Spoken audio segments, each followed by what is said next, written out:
اس کو کوئی آدمی اپنے محلے میں کرائے پر گھر نہیں دیتا تھا، عدالت میں اس کی گواہی قبول نہیں ہوتی تھی، اور جب وہ عیسائی مرتا تھا تو اسے مسیحی قبرستان میں دفن کرنے کی اجازت نہیں ملتی تھی. یعنی اتنا معیوب تھا، اتنا سختی تھی. ہمارے ہاں وہ سختی ہے ہی نہیں، صرف زبانی بات ہے. میں یہی کہہ رہا ہوں کہ اگر سود کا خاتمہ دینا، جیسے ڈاکٹر صاحب نے کہا، ابھی یہ پچھلی گورنمنٹ میں پنجاب گورنمنٹ نے قانون بنایا کہ سود کا کاروبار کرنا جرم ہے. کسی ایک بندے نے کورٹ میں یہ کیس نہیں کیا کہ فلاں آدمی سود لے رہا. سود کا کاروبار تو چل رہا ہے ملک میں، اور تاجروں میں چل رہا ہے. یعنی تاجر ایک طرف تو جلوس نکالتے ہیں کہ اسلامی نظام کا نفاذ کریں، اور دوسری طرف سود کا کاروبار ہو رہا ہے. اور جو ہمارے علماء حضرات بھی ہیں، ان کا سارا زور تجارتی بینکوں کے سود پر ہے. وہ یہ نہیں دیکھتے. اب میں چونکہ میں نے اسٹیٹ بینک میں کام کیا، میں نے خود مانیٹری پالیسی بنائی ہے کہ بھئی اگر سپوز کہ کل اللہ کرے پاکستان سے سود کا خاتمہ ہو جائے تجارتی بینکوں کا، اسٹیٹ بینک تو پھر سود پر ہے. کیونکہ ڈاکٹر صاحب 2 ادارے ہیں سرمایہ داری کے، کمرشل بینک اور سینٹرل بینک، دونوں سود پر کام کرتے ہیں. اور جو سوال ہے یہ آپ کا، اسٹیٹ بینک سود کا محافظ ہے. پاکستان میں اسٹیٹ بینک جو ہے سود کا محافظ ہے. اس طرف کسی نے کوئی توجہ نہیں دی. میں بات کو ختم کرتا ہوں.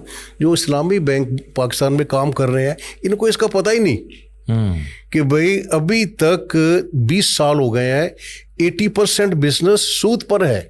پاکستان میں صرف 20% سود جو بزنس ہے وہ اسلامی بینکوں کے پاس ہے، وہ بھی انڈائریکٹ سود ہے. کام کا آغاز اچھا ہوا تھا، اسلامی بینک بنے تھے، اچھا آغاز ہوا تھا، لیکن ہم رک گئے ہیں. کیونکہ جب اسٹیٹ بینک اپنے سود میں اضافہ کرتا ہے تو اسلامی بینکوں کا پرافٹ ریٹ افیکٹ ہو جاتا ہے. اگر اسلامی بینک پرافٹ پر کام کر رہے ہیں تو ان کو اسٹیٹ بینک کے سود سے کیا فائدہ؟ بالکل. تو یہ ایسی باتیں ہیں جن پر ابھی تک سیریسلی کام نہیں ہوا. یہ پچھلے مہینے میرا ایک مضمون چھپا ہے ایک میگزین میں آپ کو بھیجوں گا. اس میں میں نے لکھا ہے سود کا خاتمہ، حقیقت، مغالطہ اور وضاحت. ہم ایک بہت بڑے مغالطے کا شکار ہیں. ایک اور میں آپ کی اجازت سے بات کروں گا، بات لمبی کر رہا ہوں. ہمارے لیے زیادہ راہ ہے، ہمارے لیے وہ حکم ہے جو کام نبی پاک صلی اللہ علیہ وسلم نے جس انداز میں کیا. دیکھیں نا، جیسے آپ نے آغاز کیا تھا کہ جو آخری خطبہ کا آپ نے وہ ایک پڑھا کہ سود کے بارے میں، ہمیں یہ دیکھنا ہے کہ نبی پاک صلی اللہ علیہ وسلم نے ریاست مدینہ سے سود کیسے ختم کیا تھا. پہلی ہجری میں مارکیٹ بنی تھی، اور آپ نے سود کا اعلان کیا 9 ذی الحج 10 ہجری کو، 10 سال بعد. آپ نے پہلے مارکیٹ کو ریفارم کیا، پھر آپ نے تاجر کو سچا بنایا. ایک حدیث ہے نبی پاک صلی اللہ علیہ وسلم کی، سچے تاجر کا رتبہ شہداء اور صالحین کے ساتھ ہے. آپ نے آخر میں سود کو ختم کیا. ہم الٹ کر رہے ہیں. ہمارا جو بزنس کا آپ جانتے ہیں کہ جو ہمارا تاجر ہے، بزنس ہے، وہ کیسا ہے، ہم نے کبھی اس کی طرف دھیان نہیں دیا. بے میں بھی پرابلم آ سکتا ہے. ہم صرف سود کا خاتمہ کرنا چاہتے ہیں، اور سب سے پہلے اس کے لیے اقدامات نہیں کر رہے. نبی پاک صلی اللہ علیہ وسلم نے آخر میں ختم کیا. تو میں جو بات میں میسج دینا چاہتا ہوں کہ جس طرح نبی پاک صلی اللہ علیہ وسلم نے سود کا خاتمہ مرحلہ وار کیا اور آخری مرحلے میں سود کو ختم کیا، ہم کیوں پہلے ختم کرنا چاہتے ہیں؟ اگر سود کا خاتمہ ہو بھی جائے تو اس طرح کی جھوٹی تجارت، ملاوٹ، ناقص اشیاء کی موجودگی میں کیا اسلام کا نفاذ ہو جائے گا؟ پہلے ہمیں بے کے نظام کو ٹھیک کرنا ہے، جس کی اللہ نے پہلے بات کیا کہ بے حلال ہے اور بے میں فلاح ہے. یہ ڈاکٹر صاحب ایسی باتیں ہیں، ہم سود پر جب بحث کرتے ہیں تو حلال حرام سے آگے بڑھتے ہی نہیں. منیر صاحب، اس میں سادہ سا فارمولہ ہے، یہ جو میں نے آپ کی گفتگو کا نچوڑ دیکھا ہے دونوں حضرات کی، کہ آپ کنویں سے صاف پانی تو لینا چاہتے ہیں اور پانی آپ باہر پھینک رہے ہیں، لیکن کتا اندر ہی موجود ہے، اس کو نہیں نکالنا چاہتے، اس کو نہیں نکال رہے. کیونکہ اس کی وجہ ہے ڈاکٹر صاحب، میں تو چونکہ بینکر ہوں، پچھلے 20 سال سے جو کوئی بھی گورنمنٹ آئی ہے وہ بینکوں کے سود پر چل رہی ہے. آپ کو اندازہ ہوگا یہ بات جان کے 60 کھرب روپیہ بینکوں کا قرض ہے سود پر. اور چونکہ آج کل ہر بات IMF کی ہو رہی ہے، تھوڑی سی IMF کی بات کرتے جی ہیں. میں اس طرف بھی جانا چاہوں گا. اس سے پہلے میں ایک سوال لوں گا مفتی صاحب سے، پھر آپ کی طرف آتے ہیں GDP کے جو حالات بنے. اچھا، ہمارے ملک میں مفتی صاحب شرعی عدالتیں بھی موجود ہیں، اور ہمارے جو قوانین ہیں یقیناً کوئی ایسا قانون نہیں یا حتیٰ کہ کوئی ترمیم نہیں جو اسلام سے متصادم بھی ہو. اسلامی نظریاتی کونسل بھی ہے، وفاقی مذہبی امور میں اگر دیکھیں تو وہاں پر وزراء بھی موجود ہیں، ہر جماعتوں کی نمائندگی بھی موجود ہے، وفاقی وزیر ہوں تو اس میں بھی مذہبی جماعتیں موجود ہیں، اور اگر جو ہے وہ جو پرائم منسٹر کے اسپوکس پرسن ہوں تو اس میں بھی مذہبی جو ہے وہ مکاتب فکر کے لوگ موجود ہیں. ٹچ ہوتا ہے. ہر ٹچ کیا پورے بندے اندر موجود ہیں. لیکن کیا یہ عدالتیں جو ہے وہ سود کے خلاف فیصلہ نہیں دے سکتی؟ میں نہیں سمجھتا نہیں دے سکتی، وہ تو دے چکی ہیں. اتنا 2 دہائیاں لگا کر وفاقی شرعی عدالت نے اس پہ فیصلہ دیا ہے. اتنی موٹی کتاب چھپی صرف اس فیصلے لیکن پر. اس فیصلے کا کیا فائدہ اگر آپ کو جو پتا ہے کہ یہ عمل درآمد گورنمنٹ نہیں کر رہی؟ پھر آپ اس کے وفاقی وزیر کیوں ہیں؟ پھر آپ اس کے سینیٹر کیوں ہیں؟ پھر آپ جو ہے کشمیر امور کی وزارت کیوں لیے بیٹھے ہیں؟ مذہبی امور کا وزیر کیا کر رہا ہے؟ یہ مذہبی جماعتیں PDM کی صورت میں ان کا حصہ کیسے ہیں؟ یعنی یہ تو قصور ہماری مذہبی جماعتوں کا ہے کہ جو صرف وزارتیں چھوڑنا بھی نہیں چاہتے، گورنمنٹ انجوائے بھی کرتے ہیں، پرکس اور پریولیجز بھی لیتے ہیں، لیکن ساتھ ہی ساتھ وہ یہ بھی کہتے ہیں کہ سود غلط ہے. انہی وزارتوں سے اسی نظام کے تحت پیسہ بھی لے رہے ہیں، اسی بینکاری کے نظام کو سپورٹ ڈائریکٹلی اور انڈائریکٹلی بھی کرتے ہیں. آپ ہی میں سے لوگ ہیں جو فتوے بھی دیتے ہیں، جس کی وجہ سے لوگ یہ کہتے ہیں کہ یہ انشورنس ہے یا یہ فلاں بینک ہے، اس کے اوپر فلاں مفتی کا فتویٰ ہے. وہ بھی تو مذہبی جماعتیں ہی دے رہی. اچھا، وہ بسا اوقات بینک کا فتویٰ نہیں ہوتا بلکہ فتویٰ مفتی بینک کا ہوتا ہے. بسا اوقات شیئر ہولڈر بھی ہوتا ہے. اچھا، اس سسٹم کا. ہاں، یہ سمجھ لیں آپ. ان کا ملازم انہوں نے ہوتا ہے. ایک آپ بات ایسے کی تھی کریں. کہ یہ نا یہ سنجیدہ نہیں ہے. حقیقت یہ ساری باتوں کی ایک ہی بات ہے. اگر میرے مدرسے پر کوئی ہاتھ ڈالے تو جتنا میں سنجیدہ ہوں گا اور جیسے میں روڈ پر پہنچوں گا، اگر ہم اللہ سے جنگ کو اتنا سنجیدہ لے لیں، کیونکہ اس میں تو اتنا اختلاف بھی نہیں ہے فرقوں میں اور فقہ میں، اتنا اس میں اختلاف بھی نہیں ہے. اگر ہم اس کو اتنا سنجیدہ لے لیں جتنا ہمارے مدارس ہمارے پاس جن کا تقدس ہے اور وہ پڑھانے میں جتنا سنجیدہ لیتے ہیں، بالکل اگر اتنا لے لیں تو یہ مسئلہ حل ہو سکتا ہے. دوسری بات یہ ہے کہ جیسے انہوں نے بتایا نا کہ اس کے مرحلے ہونے چاہیے. ایک دم آپ دیکھو نا، دیوار کو کہو کھولو کھولو تو کوئی نہیں کھولے گا، آپ دروازہ کھٹکھٹاؤ گے تو کھلے گا. اس کے مرحلے کاٹے جائیں. پہلے مرحلے میں بال کاٹے جائیں، اگلے مرحلے میں کھال اتاری جائے، اگلے مرحلے میں وہ کیا جائے، تو اس طرح ہوگا. وہ مراحل میں نے بھی بنائے ہوئے ہیں، ماڈل بنائے ہوئے ہیں اس کے، اور انہوں نے بھی بنائے ہوئے ہیں.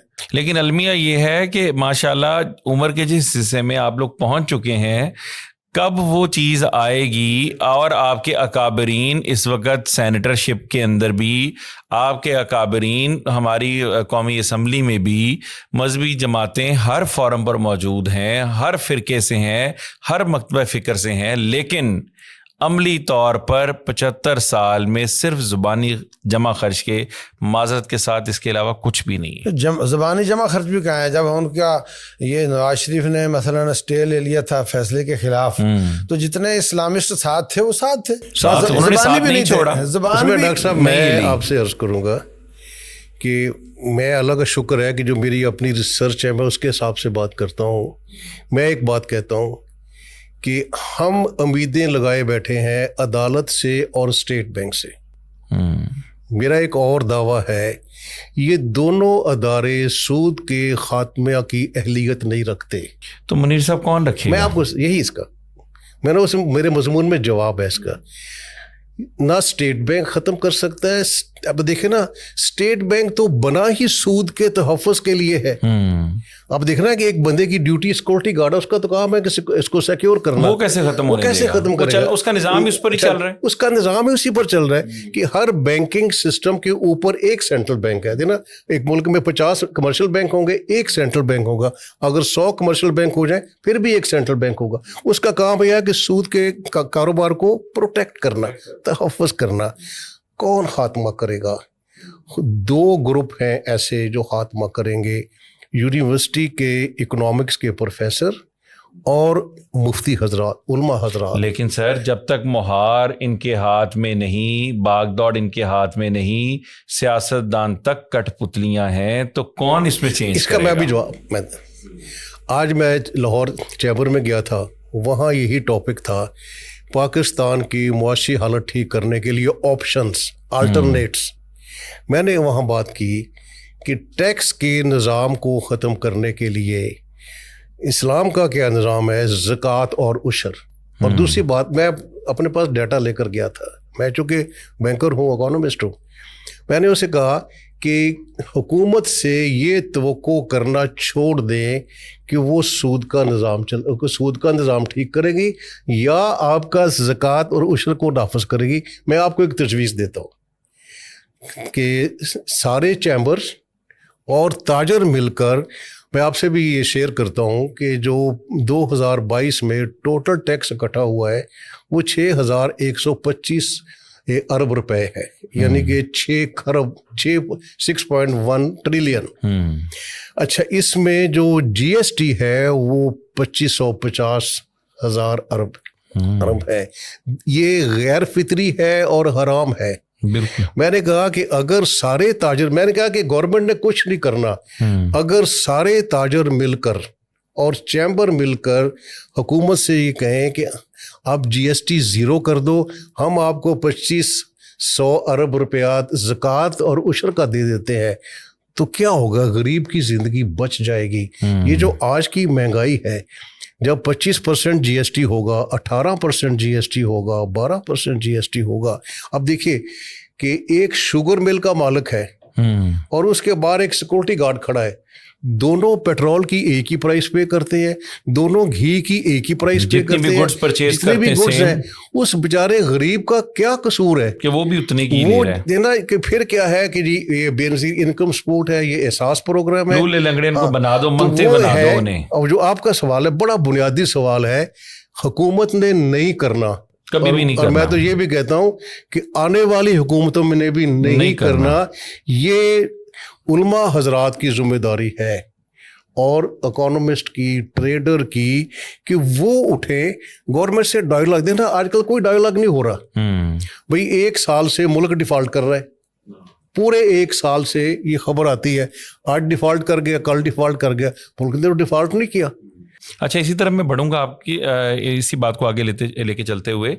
جی ڈی پی گروتھ جہاں پچھلی گورنمنٹ کلیم کرتی تھی کہ 6 ہے، اب یہ پوائنٹس میں چلی گئی، مائنس بھی گئی، اور پھر ہمیں آئی ایم ایف سے اگلی جو انسٹالمنٹ بھی نہیں مل سکی اور وہ میچور بھی نہیں ہوا. ان ساروں کا بنیادی طور پر قصوروار کون ہے اور وجوہات کیا ہیں؟ یہ آخری سوال ہے.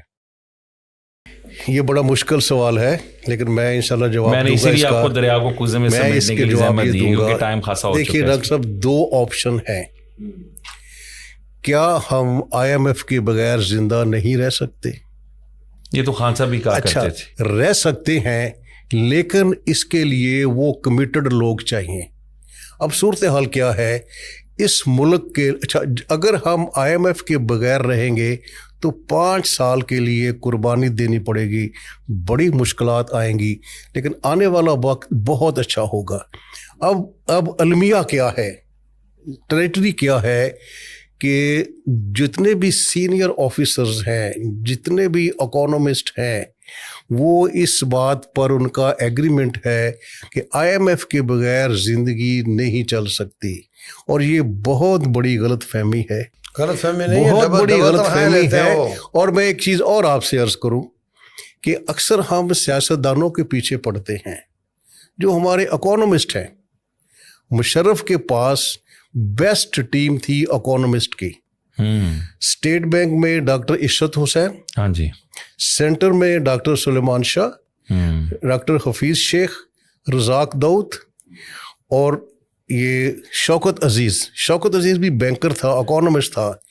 انہوں نے یہ نہیں کہا مشرف کو کہ کالا باغ ڈیم بنا دو، کوئی اور ڈیم بنا دو. حالانکہ بہت پاورفل تھا، بہت پاورفل تھا، اس کے پاس کیپیسٹی تھی، اور یہ بہت بڑے بڑے نام ہیں اکانومسٹ کے. لیکن انہوں نے یہ کہنا پسند نہیں کیا.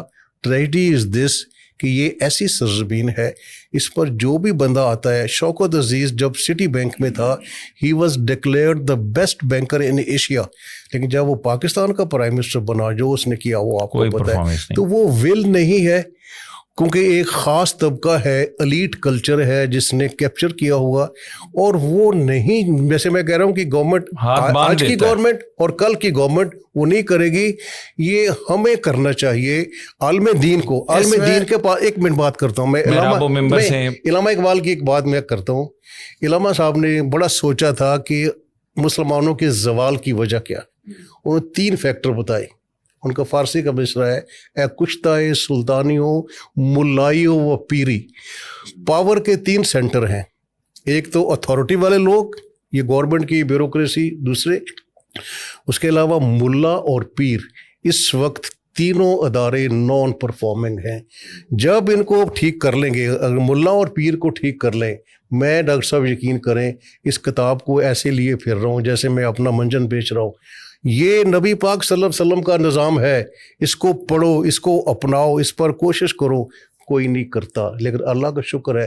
علامہ اقبال نے کہا تھا اگر سے بت ہے جماعت کی آستینہ میں، مجھے حکم لا الہ الا اللہ. بہت خوب. اس میں پرائیویٹلی جو ہو سکتا ہے نا، اس کے میں نے 2 ماڈل بنائے ہوئے ہیں کہ ان قوانین کے ہوتے ہوئے اس وقت جو کچھ ہو سکتا ہے وہ اس کا وضاحت لمبی ہے. آپ اختصار کے ساتھ اس کو، آپ کے پاس چند سیکنڈز ہیں، آپ اس میں اختصار کے ساتھ اگر بیان کر دیں. آپ نا جو بھی کاروبار ہوتا ہے وہ 2 بنیادوں پر ہوتا ہے، ایک ہوتا ہے اعتماد اور ایک ہوتی ہے اسکل. انہی کی بات کو میں آگے بڑھاتا ہوں، اعتماد اور اسکل. آپ مجھے 10 لاکھ نہیں دو گے کاروبار کے لیے کہ یہ بیچارہ جانتا نہیں، اس کو اسکل نہیں ہے. اور کسی اکانومسٹ کو میں اس لیے نہیں دوں گا کہ وہ مجھے نہیں دے گا، خود کمائے گا، تو اعتماد نہیں ہے. تو اعتماد اور اسکل جب جمع ہو جاتے ہیں تو پھر کاروبار پنپتا ہے. اگر جتنے بھی، ایک امام مسجد کو لے لیں، ایک مدرسے والے کو لے لیں، ملا و پیر کی بات کر رہے تھے، وہ اس کے پاس لوگ آتے ہیں، جی بیوہ ہے، جی 60 لاکھ ملا اس کو، اب کیا کرے، یہ سود پر نہ رکھے تو کیا کرے. 60 لاکھ والے آتے ہیں، اس کے پاس 10 تاجر ایسے ہیں جو بہت اچھے کاروبار چلا رہے ہیں. جلتی پہ لکڑی رکھنا آسان ہوتا ہے نہیں جلانے سے. وہ کہہ رہے ہیں یار کاش میرے پاس اتنا پیسہ ہوتا تو میں اتنا خام مٹیریل لے لیتا تو مجھے اتنا فائدہ ہو جاتا، اور میں یہ کر لوں جو بینک سے جو لے رہا وہ. تو میں بطور ایک عالم دین یا مفتی یا پیر، میں یہ 60 سال ریٹائر لوگوں سے لے کر اس کو میں اکٹھا کر کے کہوں کہ میں ضامن ہوں، کرو کاروبار.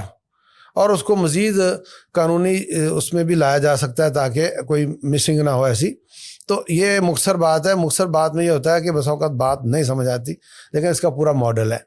تو اس طریقے سے ہم جوڑے بناتے جائیں، چھوٹے چھوٹے یونٹ بناتے جائیں، تو یہ بہت اچھا کام چل سکتا ہے. یقیناً اس میں فرد واحد کو، اگر یہ دیکھیں پوری گفتگو کا نچوڑ یہ ہے کہ فرد واحد کو اپنا کردار ادا کرنا ہوگا، اور ہر فورم پہ جو بھی، چاہے آپ اکانومسٹ ہیں، چاہے آپ عالم دین ہیں، دونوں اسکول آف تھاٹ اگر اپنی اپنی جگہ پر اپنی اپنی ایکسپرٹیز کو لوگوں کو زیادہ سے زیادہ اویئرنیس دیں، اور ایوان میں بیٹھے لوگ امت کا سوچیں، انسانیت کا درد رکھیں، تو یقیناً یہ معاشرہ بھی پرامن معاشرہ، خوشحال معاشرہ تشکیل پا سکتا ہے.